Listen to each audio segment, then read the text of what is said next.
sasabihin ng mga nepo babies nyo na wala kami ambag sa taxes? We are taxed heavily. Can you imagine sa Southeast Asia, ang Pilipinas ang isa sa pinakamalaking merong value-added tax? I'm gonna tell you a story of how I got to here. Yesterday, I was from Cebu. I booked a ticket to go. It's 2,100 pesos and few centavos or something. I got taxed. It's 340 pesos. I ride an Angkas going to the Pier 4 in Cebu City. I got taxed again. I bought soft drinks. I bought bottled water. I bought Wi-Fi subscriptions sa barko. I got taxed again. Putang inang value-added tax. Ang dami. Just try to imagine if a single Filipino is paying at least 200 pesos of value-added tax on a daily basis. 200. Multiply it by 100 million. Ang yaman ng Pilipinas. Pero wala tayong pera! Dahil makakapal ang mukha nyo dyan sa Kongreso! Lumabas kayo! Mga putang ina nyo! Mga makakapal ang mukha! I do not understand. I cannot wrap my head around the fact. Paano nyo naiisip? Paano nyo hindi naiisip kung gaano kayo ka-immoral? Kung gaano kayo ka-demonyo? Nagpapakasasa kayo sa perang hindi inyo? Tumakbo kayo para maglingkod. Just reminding you, sir and ma'am, tumakbo kayo para maglingkod, hindi para magpaglingkuran.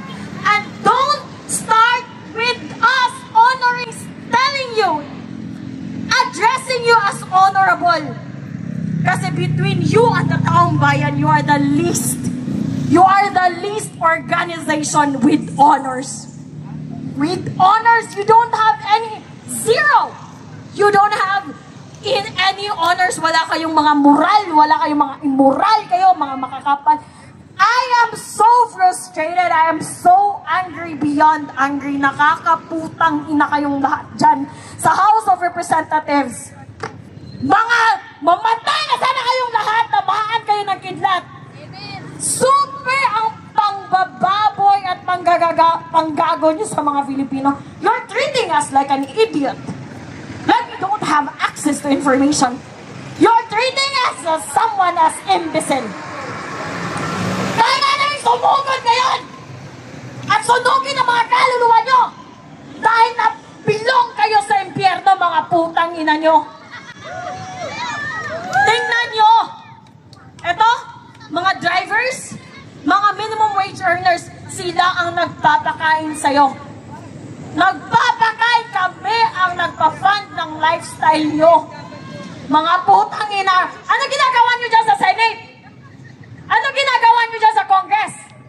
Are you just doing log in and log out and that's it? No! We demand that you work. You work diligently, you work morally, and you work hard for the Filipino people, for you to earn our trust, because you don't deserve our trust and respect. I don't think so it's gonna happen anytime today. Mga makakapal ang mukha nyo. At sa mga kababayan nating police and armed forces of the Philippines, sir, with all due respect, I know naiipit kayo.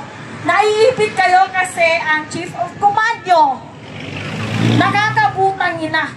But then you're bound by your service, and you're bound by your contract, and you're bound by your employment. But please, this is beyond insane.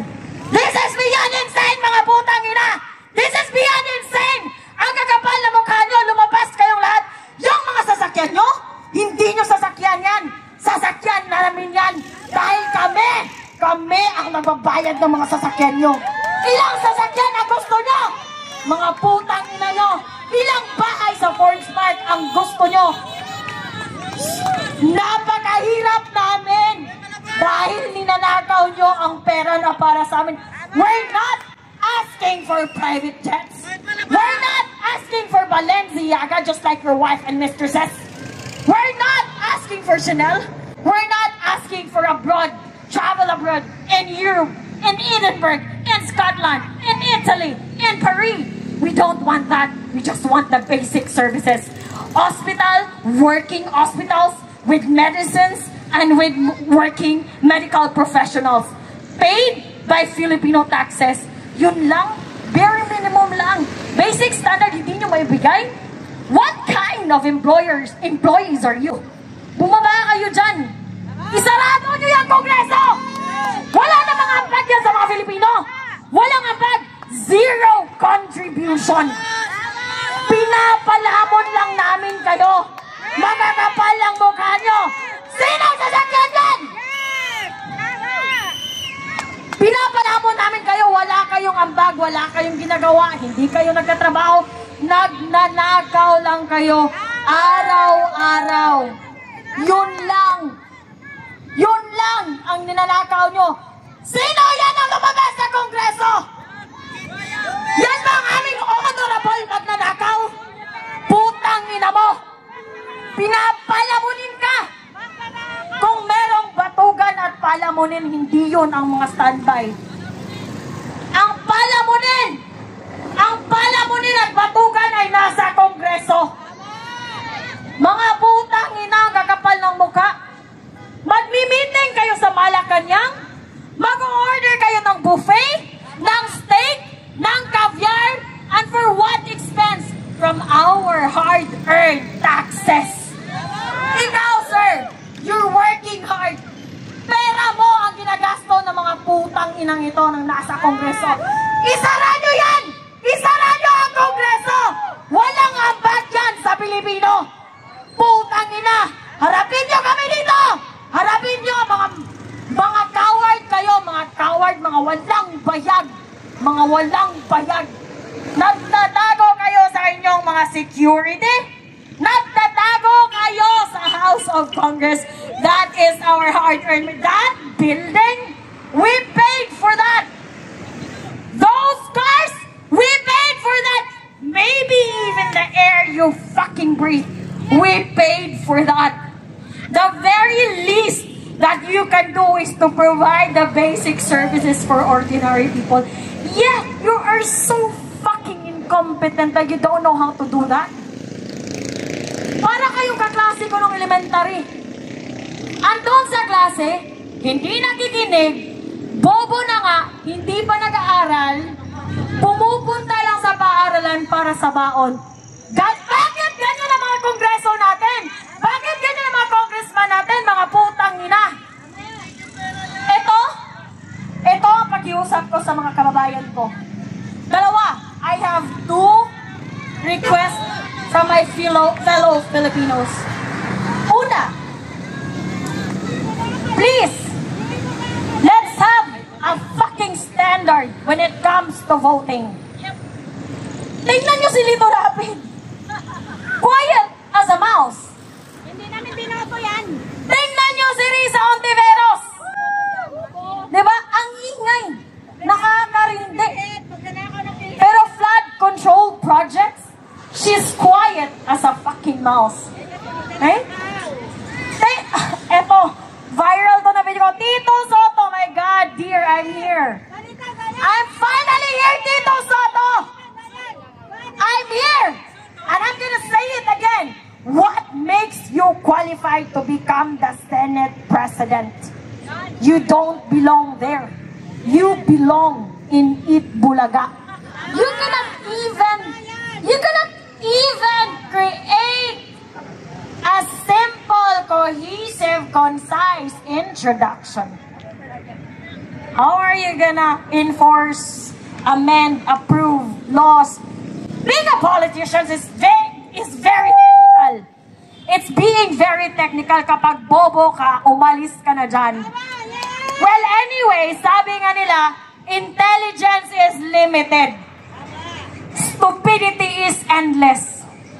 Unfortunately, meron tayong endless supply of stupidity both in the House of Congress and in the Senate and in the executive branch.